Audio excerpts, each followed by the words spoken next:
Bonjour à tous, bonjour à toutes. Nous voici ensemble pour aller décortiquer un petit peu les énergies qui viennent comme ça, vous parler, vous titiller, vous renseigner peut-être et vous faire euh, changer quelques petites choses qui auraient besoin d'être améliorées dans votre existence.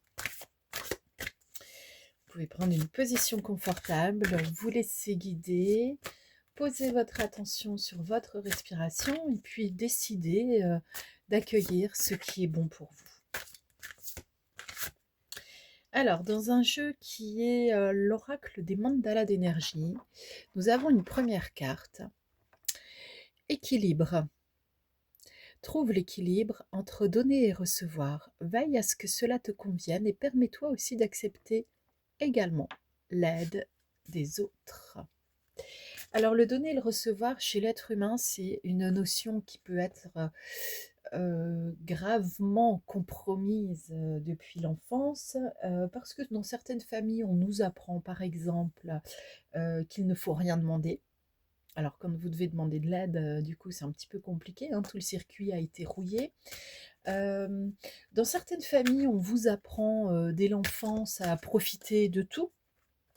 Et ça peut partir d'une bonne intention, hein, qui est surtout en psychogénéalogie une intention en réalité euh, de compensation, c'est-à-dire que l'inconscient collectif de l'arbre généalogique a compris qu'il y a eu de la perte à telle période, en ceci et cela, et ainsi de suite. Et puis, ceux qui ont reçu cette charge négative tentent évidemment de la poser en équilibre vers du positif. Ici, quand on vous demande de trouver votre équilibre, c'est d'abord intérieur. Une démarche intérieure vis-à-vis de votre propre individualité. Euh, Ça nécessite d'apprendre à se connaître soi-même ou de se connaître déjà un peu, voire beaucoup. On a une autre information. Ne vois que l'amour. On vous demande de ne voir que l'amour. Reconnais l'amour dans tout ce que tu vis, en chaque homme, en chaque femme que tu rencontres. Vois au-delà du monde extérieur et comprends que tout sert le jeu et la connaissance de vos âmes. Alors ici, on pourrait comprendre que, hélas, pour certains et certaines d'entre vous, vous traversez des situations où il y a autre chose, hein, évidemment, que de l'amour. Et c'est pour ça qu'on vous demande en fait de positionner votre attention. C'est un choix individuel, hein. Euh, Positionnez votre attention sur l'énergie de l'amour. L'énergie de l'amour, c'est ce qui va laisser...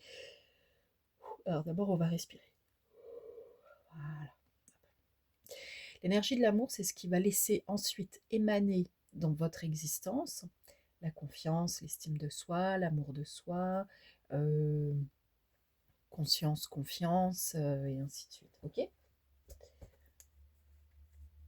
Et une dernière carte pour ce jeu. Déploie tes ailes spirituelles. Le temps est venu de transformer la chenille en papillon. Déploie tes ailes spirituelles et élance-toi dans les airs. Laisse le vent de la liberté t'accompagner. Alors, laisse le vent de la liberté t'accompagner tout de suite. Est-ce que ça vous fait peur? Est-ce que vous avez envie de cadrer cette phrase? Est-ce que vous avez envie de la corriger? Est-ce que vous avez envie qu'elle dise un petit peu autre chose? Là, c'est déjà que vous montrez et vous démontrez un besoin de maîtrise. Alors que justement, on essaie de vous envoyer doucement, légèrement vers le lâcher-prise. Le lâcher-prise, c'est quoi? C'est s'abandonner avec confiance à l'énergie vitale de la foi en l'existence. Pour certains, ça peut pousser jusqu'à la foi en un certain Dieu, une certaine déesse, une certaine religion, une certaine spiritualité. Mais dans un premier temps, vous pourriez avoir foi en l'existence.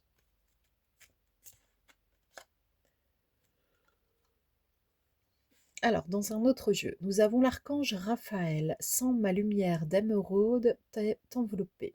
Moi, l'archange Raphaël, je t'offre la guérison, la sérénité. L'orage va s'éclaircir bientôt et le soleil va briller pour l'éternité. Et confiance. Cependant, elle est arrivée à l'envers. Alors ça ne veut pas dire que les énergies de l'archange Raphaël sont à l'envers, ça veut dire que vous ne les percevez pas, que vous n'êtes pas encore tout à fait au bon endroit pour être en alignement avec une énergie de guérison, mais ça vient. Alors on a la carte de la paix qui est à l'envers. La carte de la paix, c'est pour, quand elle est à l'envers, c'est surtout pour vous montrer que pour l'instant, vous ne posez pas assez votre attention sur tout ce qui laisse parler d'amour, de sérénité, de paix, de joie, de bonheur. Alors certains, certaines peuvent s'écrier, mais c'est quoi le bonheur dans une, par exemple, dans une séparation sentimentale? C'est quoi le bonheur quand on se retrouve en difficulté pour gérer les enfants après une séparation, ainsi de suite? Eh bien, c'est là, bien sûr, que vous avez la carte de la sagesse qui arrive. Tout ce qui existe a une fonction et un sens. Être sage, c'est avoir beaucoup d'amour encore, de tolérance aussi, et de compassion, évidemment, pour toute chose. La sagesse, c'est le fait de comprendre que vraiment tout a un sens dans la vie, tout. Alors cela, parfois, nous emmène à abandonner un peu quelques croyances qui nous limitaient dans une existence de victimisation, où c'est la faute des autres, et ainsi de suite. Alors, la sagesse, c'est aussi se responsabiliser. On peut faire ça pas à pas. On n'est pas obligé de devenir un sage bouddhiste qui se réincarne en ersatz de Bouddha depuis 23 vies consécutives. On peut avoir des petits loupés. On peut abandonner l'idée de la maîtrise du mental, etc. Vous voyez, il y a des hauts, il y a des bas. Bah, les hauts et les bas, c'est aussi pendant les bas de l'existence, continuer à garder confiance dans cet espace d'harmonie qui revient par la connaissance divine quand vous êtes dans de bonnes dispositions. Là, le maître mot, c'est quand même faites un effort sur vous-même, en vous-même, et c'est comme ça que vous allez résoudre la situation. Si vous vous demandez si vous allez revoir une personne, quelle qu'elle soit, quelle que soit la situation, là j'ai une carte qui arrive et qui s'appelle Faites des recherches.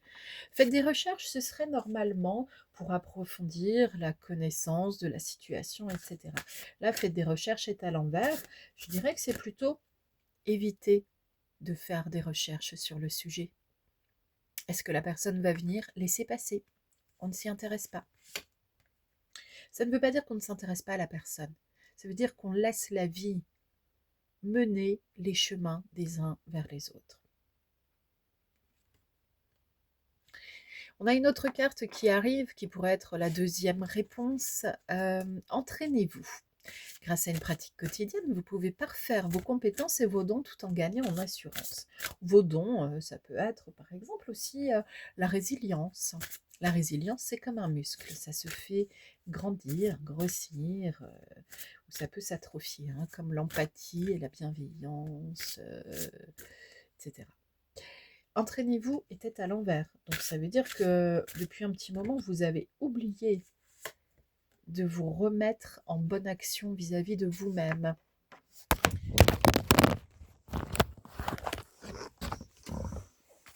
Alors, petite chute. Petite chute.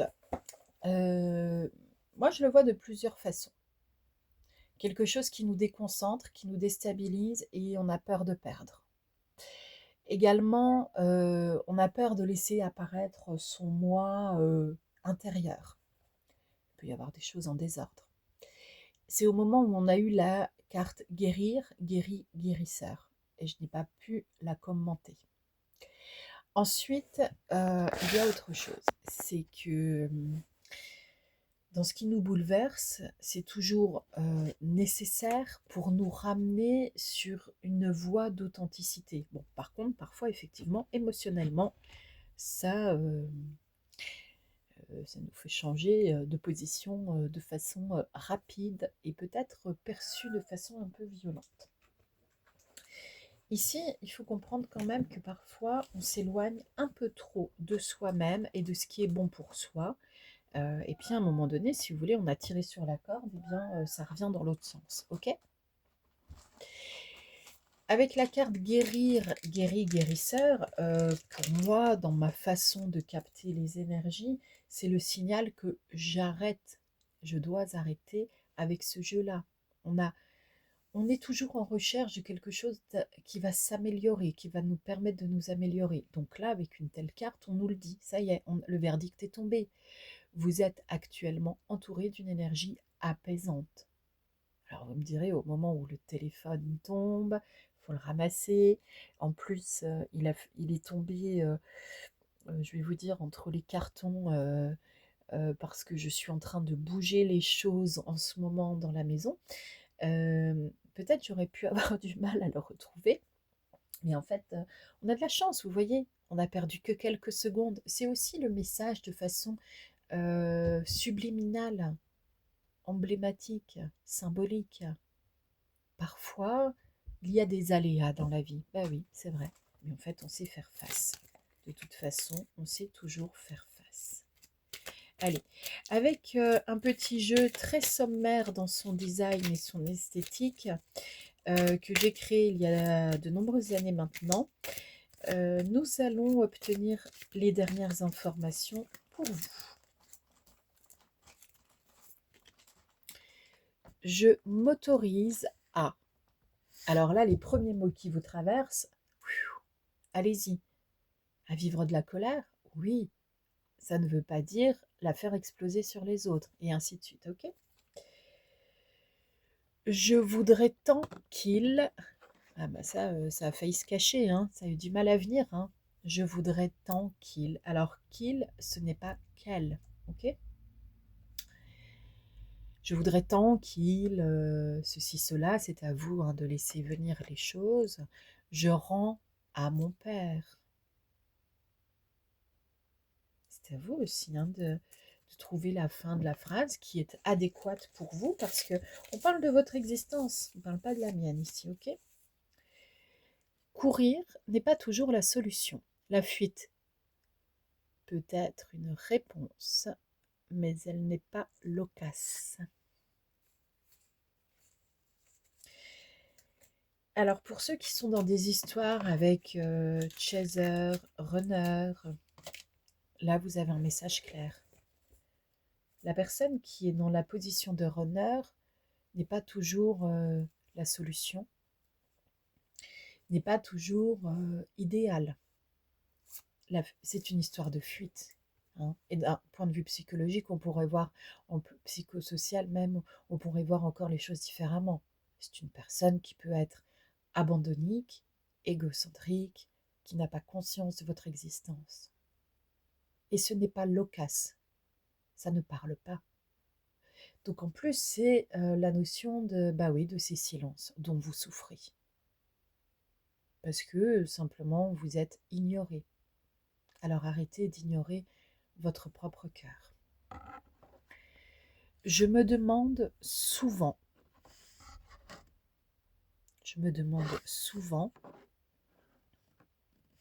si, je me demande souvent comment, je me demande souvent pourquoi. Aujourd'hui, c'est un ensemble d'informations qui vous rappellent que la personne la plus importante dans votre existence, c'est vous-même. Que quoi qu'il arrive, on se relèvera toujours d'une manière ou d'une autre. Il est vrai que parfois, dans des cas un peu extrêmes, on se relève de l'autre côté du voile. C'est-à-dire que l'on passe en perception de réveil, puis d'éveil spirituel. Parfois, on passe carrément de l'autre côté des voiles qui sont donc en grand nombre, et puis on intègre l'au-delà, par exemple. Et c'est vrai que cela peut arriver. Et c'est vrai que cela peut faire peur.